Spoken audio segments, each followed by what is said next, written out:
L'énéatype 8. Aujourd'hui, nous allons observer le mécanisme 8 de l'énéagramme.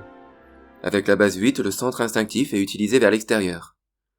L'individu est très énergique pour maîtriser son environnement. Il parle fort, il habite son corps avec des gestes bien marqués. Son énergie et sa colère sont dirigés vers le dehors. Il y a une volonté forte de ne laisser aucun élément du monde extérieur interférer et entraver sa liberté d'action. De ce fait, les personnes en 8 sont confrontantes et souvent dominantes.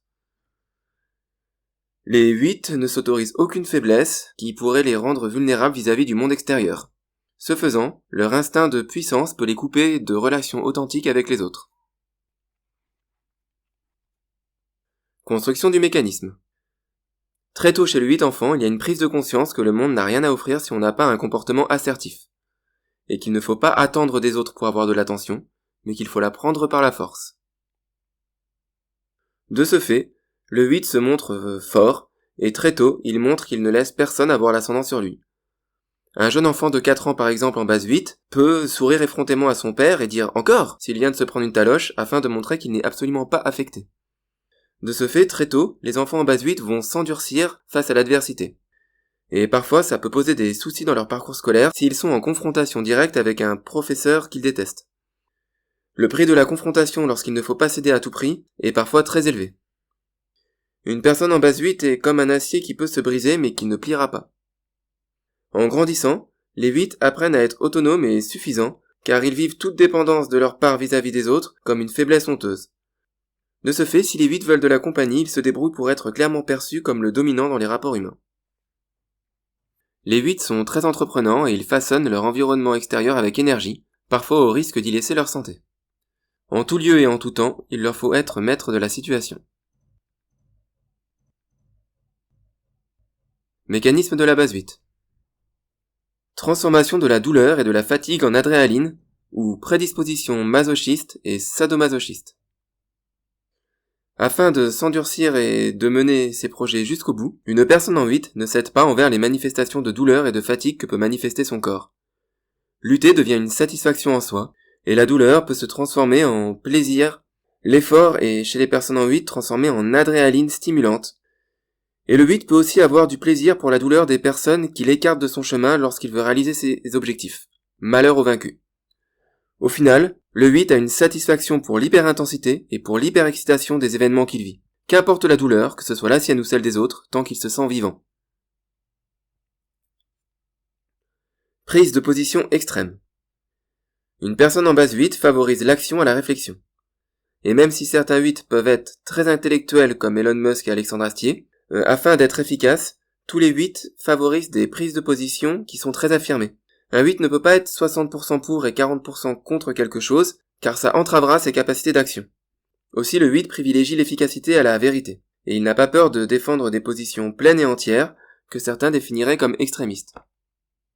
Alexandre Astier, par exemple, a commencé son travail de recherche sur les extraterrestres pour son spectacle de l'exoconférence, en étant 100% convaincu de leur potentielle présence sur Terre, et lorsqu'il finit sa phase de recherche sur le sujet, il avait totalement viré de bord à 180 degrés, et il était 100% convaincu de l'impossibilité de passage sur Terre de vie extraterrestre. Cela représente bien le fait que pour un 8, une position nuancée, par exemple être 70% contre et 30% pour, c'est quelque chose d'extrêmement inconfortable, car ça l'empêche de passer à l'action, de passer à l'écriture du spectacle par exemple. Aussi, une personne en 8 se convainc lors de toutes ses décisions qu'il est 100% pour ou 100% contre. Les prises de position affirmées lui permettent d'être efficace lorsqu'il passe à l'action. Et c'est pour ça qu'on parle parfois de paresse intellectuelle pour les individus de la base 8, et cela même lorsque ça concerne des gens très très intelligents, comme Thomas Edison, Alexandre Astier, Bill Gates, Elon Musk ou Simone Veil. Compulsion de vengeance.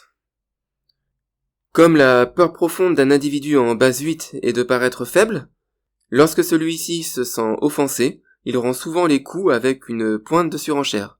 Cela peut mener à une escalade du conflit. De tous les caractères, la personne de base 8 est celle qui cherche le moins à contrôler sa colère. Sauf si l'individu en 8 a associé sa colère à de la faiblesse. En ce cas, la personne va essayer de contenir sa colère, mais ça va lui donner un côté encore plus effrayant, un petit peu à la façon de Twin Lannister dans Game of Thrones. Et en plus, pour un 8, retenir sa colère ne va pas être bon pour sa santé. Refus d'être contrôlé et prédisposition à dominer. À la base, une personne en 8 veut simplement que l'environnement extérieur n'ait aucune prise sur sa propre vie. Pour cela, elle devient contrôlante sur son environnement extérieur et bien souvent, par extension, elle se met à être contrôlante sur les individus de son entourage. Et même si elle offre sa protection aux individus qui lui sont chers, inconsciemment, une personne en 8 se sent comme celle qui possède ses amis ou qui possède ses employés, et cela ne peut être qu'à sens unique. Surutilisation du mot non. Si un 8 a l'impression d'être sollicité trop hâtivement, il répondra par le mot non. Simone Veil, dans ses mémoires, dit qu'elle devait se faire violence pour ne pas dire non machinalement de manière instinctive chaque fois qu'on lui demandait quelque chose. Le 8 a l'impression que le mot non lui offre une protection. Mécanisme de déni. Comme une personne de base 8 ne veut pas paraître faible, il lui est très difficile de reconnaître ses torts et ses faiblesses. Une personne en base 8 ne reconnaîtra ses torts et ses faiblesses que dans un environnement où elle se sent en sécurité et si elle a commencé à faire un travail d'introspection sur elle. Au niveau de la correspondance avec le DSM, le manuel diagnostique et statistique des troubles mentaux, l'individu de base 8, très désintégré, peut tomber dans des travers sociopathes, donc peut être très violent envers la société. Le souci, c'est que dans les structures et dans les organisations archaïques, une personne en 8 avec des traits sociopathes peut facilement monter les échelons du pouvoir. Je pense par exemple au président de la Tchétchénie, Ramzan Kadyrov, ou au président des Philippines, Rodrigo Duterte, qui sont deux exemples de personnes en 8 présentant des troubles de la personnalité sociopathe, occupant un poste important de responsabilité. Passion du 8, l'excès. Dans l'enseignement traditionnel, la base 8 est associée à la passion de luxure, mais il serait plus juste de parler d'excès, car dès qu'il entreprend quelque chose ou qu'il donne simplement son opinion, le 8 y met toute son énergie et la sobriété ne fait pas partie de ses qualités. Le 8 est extrême dans toutes ses actions et prises de position. De ce fait, il est facile d'identifier ce type de personnalité. Claudio Naranjo, lui, parle de caractère sadique et luxurieux, dans son ouvrage Énéagramme, caractère et névrose. Tant que la personne en 8 ne se sent pas en sécurité, le 8 cherche à en faire le plus possible pour montrer qu'il existe. Il parle fort, fait des grands gestes, rit à gorge déployée, et malheur à qui le contredit en public. Les femmes en base 8 se contrôlent souvent un peu plus que les hommes, car le 8 est un caractère correspondant à un archétype masculin dans notre société du XXIe siècle. Les femmes en 8 sont contraintes tôt dans leur vie de réfréner leurs pulsions, là où les hommes peuvent se complaire dans le rôle du patriarche à l'africaine. De ce fait, il y a peut-être un peu plus de femmes que d'hommes dans les 8 qui parviennent à équilibrer leur personnalité, car le monde extérieur oblige les femmes à faire un travail sur elles tôt dans leur vie. Quand les individus en base 8 s'équilibrent, ils apprennent à se montrer sobres, ils peuvent accepter à un dîner de ne pas être celui qui parle le plus, et ils peuvent être bienveillants envers d'autres personnes cherchant à attirer l'attention sur elles. Les 8 développés sont moins dans le contrôle direct des autres, et cherchent plus à montrer l'exemple. Ils peuvent aussi mettre leur grande force d'action au profit de projets collectifs, d'associations et de services à la communauté. Les 8 épanouis cherchent à avoir une influence positive sur le monde, et ils n'ont plus de désir de vengeance à titre individuel. Leur colère se tourne vers des concepts comme l'injustice, mais ne sont plus dirigés contre des individus en particulier. Les 8 développés atteignent une forme de paix intérieure, même s'ils sont encore bouillonnants d'énergie dans leur désir de participer à l'amélioration du monde. Ils deviennent alors des figures particulièrement inspirantes. C'est le cas par exemple de Nelson Mandela. Dans sa jeunesse, ce n'était qu'un petit caïd amateur de boxe et cumulant les conquêtes féminines. Mais par la suite, il fera don de sa vie à une cause transcendant son bien-être personnel et il deviendra un modèle de respectabilité pour toute l'humanité. Un exemple de 8 historique, Simone Veil. Alors même s'il y a plus d'hommes en base 8 que de femmes, n'oublions pas que 1/3 des personnes en base 8 sont des femmes. Aussi je vous propose de prendre quelques instants pour contempler le destin d'une des Françaises les plus remarquables du XXe siècle, il s'agit de Simone Veil. Observons aussi en quoi son caractère coïncide avec les mécanismes de la base 8 Énéagramme. Quand une des petites filles de Simone Veil évoque sa grand-mère, elle s'exprime en ces mots « Ah, quand à table, mamie parlait, eh bien, tout le monde se taisait ». À peine sortie des camps de concentration à 18 ans, Simone Veil va se marier et va enchaîner des études de droit et de sciences politiques simultanément. Elle a une énorme force de travail et elle obtient une licence de droit et un diplôme de l'Institut d'études politiques de Paris, tout en s'occupant de 3 enfants à la maison.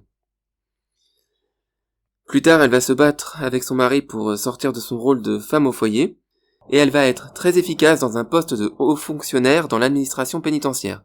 Elle fera entendre sa voix pour l'amélioration de la condition de vie des prisonniers. Les gens qui travaillent avec Simone Veil sont à la fois rassurés et effrayés par sa présence.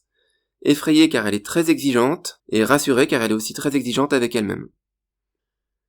En 1974, le gouvernement de Giscard a besoin d'une femme non alignée pour se donner l'image d'un gouvernement progressiste. En choisissant Simone, c'est inclure une forte personnalité politique au gouvernement. Elle n'est pas là pour faire décoration, et elle sait très bien se défendre contre les hommes. Lorsqu'elle fait passer la loi légalisant l'avortement, elle reste comme un roc et subit 72 heures d'attaque ininterrompues en dormant que quelques heures. Elle est alors révélée par sa force de caractère au grand public.